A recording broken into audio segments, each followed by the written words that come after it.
What is going on, guys? Welcome to another video today. Posted up 3, so this is the third one. My last mock draft, possible trade scenario. Been kicking it with the trade scenarios. A lot of these videos obviously is just scenarios going on in my head, possibly could happen, also rumors and stuff like that. So when you see these mock drafts that I've been posting, the past 3 ones, the one with New England, Washington, now this one with Chicago, this is a possibilities that could happen. Obviously, it all depends on where these quarterbacks go, Justin Fields, and I think also Penny Sewell. I think the biggest thing is it's going to be based off on what the New England Patriots do if they try to trade with us, or they're going to try to trade with Detroit. Also, what Atlanta does and picks, and also I think Cincinnati's a big deal. You also got to watch out what for the Denver Broncos and them trading and all that. So be on the lookout for a lot of things in this draft. There's a lot of good players. There is a lot of talent in this draft and multiple positions.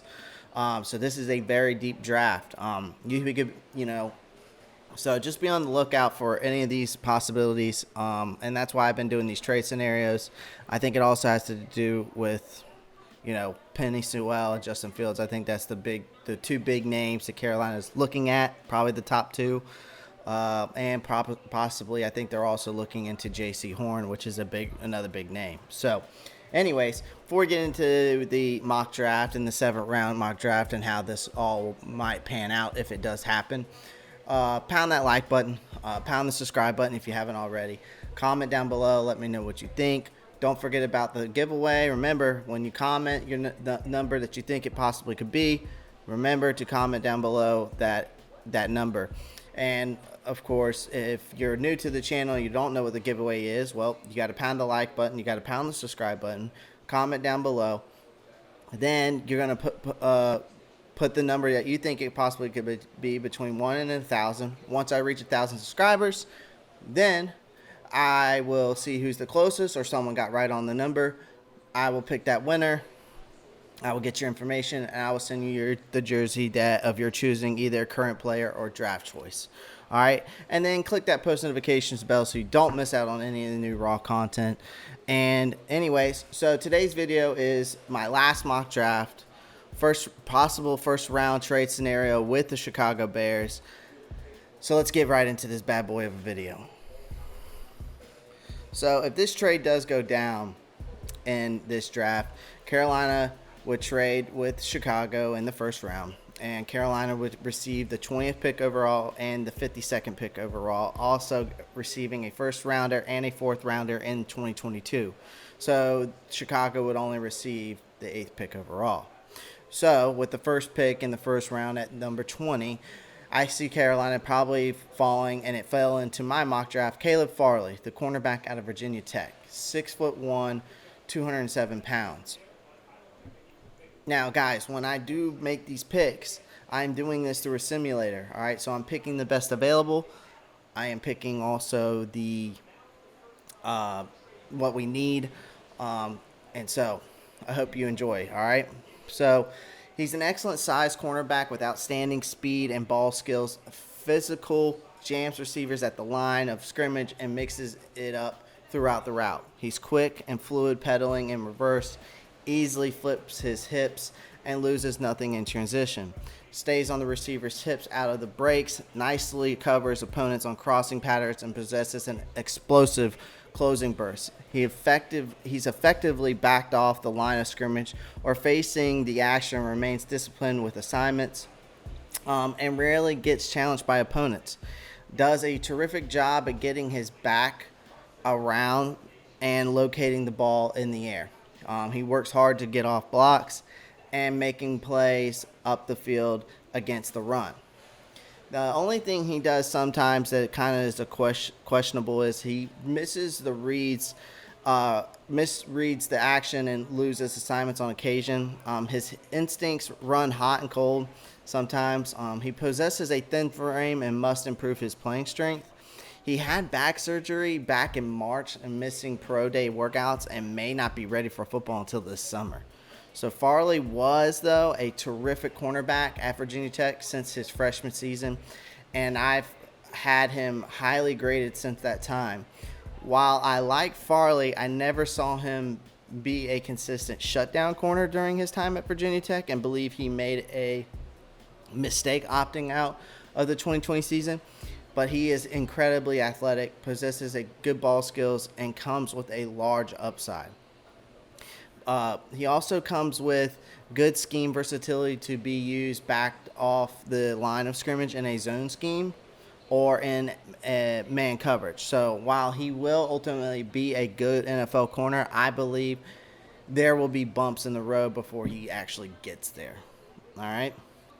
So the next pick I took, and he fell to me, was Jackson Carman, the offensive tackle out of Clemson.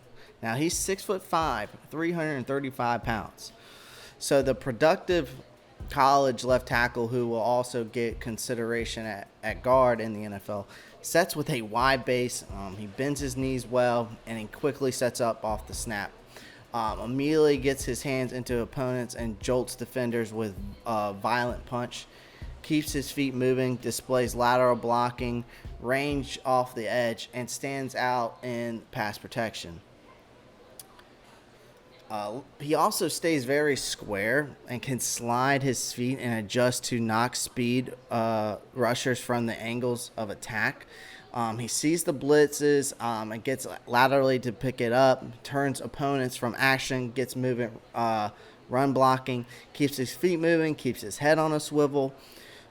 He must do a better job, though, sinking his butt at the line of scrimmage, and he's marginally effective blocking and motion. So Carman was a solid blindside protector for the top quarterback prospect in this year's draft, as in Trevor Lawrence. And though he may not be able to handle left tackle in the NFL, he should be a solid starting right tackle or guard. All right? So the next pick I want to talk about here, the 52nd overall pick, Richie Grant, safety out of UCF. He's 5'11" and 197 pounds. Now, he was a 3-year starter with an underrated game. He moves well laterally, effectively tracks the pass in the air, he gets a beat on the throw, timing interceptions or pass defenses, instinctive, quick to the read, and diagnose and chases the action hard. Now, he displays a closing burst and always works to get involved in the play, fires up the field, hits hard and sells out defending the run, consistently takes good angles to the action. The only thing is he lacks great lateral range and is slow getting to the flanks and coverage. He's a little bit average size and play speed, but Grant overall is a solid safety in all aspects of the position and is effective in covering the pass or defending the run. He comes with average size as well as speed, but he could line up in dime packages or as a traditional strong safety. Grant also comes with a special teams mentality, which added a lot of value to him. So next pick, the 73rd overall pick, I went with Tommy Tremblay, the tight end out of Notre Dame. He's 6'3", 241 pounds. Now, he is an athletic tight end who flashed dominance as both a blocker and pass catcher. He sets with a wide base, bends his knees, possesses terrific blocking vision, explosive at the point, knocks defenders back from the action, working through the whistle, runs well laterally. He follows the quarterback across the field and adjusts and swipes the ball out of the air and on crossing patterns. He extends to make the reception away from his frame and displays strong hands with the ability to pull the fastball out of the air, works to make himself an available target, and uses his frame to shield away defenders. He was used more as a rotational tight end for Notre Dame rather than a consistent starter, so he must improve his route running. But Tremblay displayed flashes of being a complete tight end last season, dominating as a blocker, coming up with big plays as a pass catcher. He's a tough, athletic, grinded-out tight end with a large upside, but he may need time before he's truly ready to be a starter at the next level.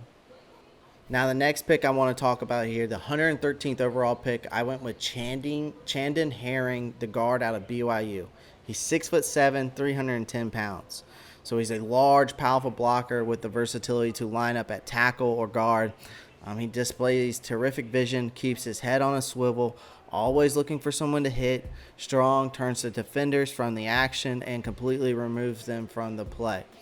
Works to bend his knees and block with leverage, stays square, and seals defenders from the action. The only thing, though, he struggles adjusting or redirecting and cannot block on the move. So he lacks footwork in space and often seems stuck in cement. He bends at the waist and overextends sometimes, but must be more consistent with his hands. But Herrings is a size prospect who flashed the ability at multiple positions on the offensive line, but he must improve the details of his position. So he comes with growth potential, but is singularly a power gap lineman. All right, next. My next prospect I drafted here was Bobby Brown III, defensive lineman out of Texas A&M. Now, he's 6'4", 321 pounds. Explosive 3 technique tackle who plays with outstanding fundamentals. Fires off the snap, plays with excellent pad level, and draws the focus of opponents. Consistently gets leverage on blocker, shows agility, immediately alters his angle of attack, and redirects to the action. So he moves well laterally, chasing the play down the line of scrimmage. He's aggressive, and he's tough to move off the point. He struggles getting off blocks, though. He's easily knocked off balance by the initial block. But Brown owns the size and style to line up as a three technique tackle or one gap defensive lineman. So he boasts stellar upside and should only improve as he gets stronger with time. All right, so the next guy I picked here, it's because we lost Curtis Samuel. I went on 193rd overall pick. I went with Antonio Nunn, the wide receiver out of Buffalo. He's 5'11", 200 pounds. So he was a 2-year starter who showed consistency, improvement in his game, fluid releasing off the line of scrimmage, displays terrific route running skills, and quickly gets in and out of breaks, then stays low on exit. Comes back to the ball, works to make himself available target, and effectively uses the sidelines. He tracks the pass in the air, gets vertical, and contorts to the inerrant throw. Extends to make the reception away from his frame and competes to come away with the catch. Displays quick and strong hands and snatches the ball out of the air, turns it upfield, running after the catch, and works to pick up positive yardage. But he's not a strong or stout receiver. He loses out in battles, gets easily brought down at the point, lacks a second gear, and isn't a true breakaway threat. All right, so next and last pick, obviously, the 222nd overall pick, I went Javon Hawkins, the halfback out of Louisville. He's 5'8", 183 pounds. Now, he's a little bit of an undersized ball carrier, but who is dangerous in space and can take it in the distance. Patient, effectively flows blocks, possesses outstanding footwork. He creates yardage and improvises when plays break down, bouncing around piles or defenders. So he possesses outstanding vision, finds the open lanes, and has a burst through the hole. He easily cuts back against the grain without losing momentum, keeps his feet moving, and runs with outstanding balance as well as body control. Turns on his burst in a single step, immediately gets to top speed, and runs away from opponents.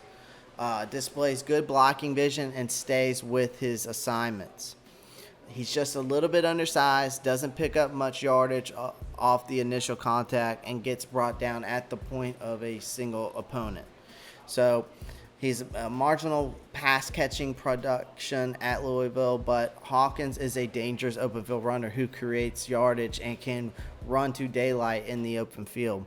He's more of a situational runner, who must improve his pass-catching skills, but Hawkins nicely translate as a rotational runner or third down back at the next level.